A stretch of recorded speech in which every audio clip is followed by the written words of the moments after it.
నిన్నటి రోజున మన గౌరవనీయులైన కేటీఆర్ గారు ఎమ్మెల్యే గారు మన కేటీఆర్ గారు ఈ మన సాయిలి కిషన్ గౌడ్ మన తాటి చెట్టు మీకే మరణించిన సందర్భంగా వచ్చి పరామర్శించి అలాగే వాళ్ళ ఇద్దరు పిల్లలకు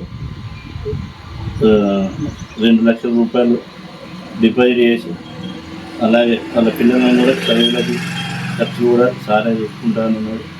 అలాగే ఎప్పటికీ సార్కు వాళ్ళ కుటుంబం తరఫున రుణపడి ఉంటాం. అలాగే ఇప్పుడున్న గవర్నమెంట్ కూడా వాళ్ళ కుటుంబానికి 10 లక్షల డిమాండ్ చేస్తున్నాం. 10 లక్షల రూపాయలు వాళ్ళ ప్రభుత్వం వాళ్ళ కుటుంబానికి ఆదుకోవాలని కోరుచున్నాను.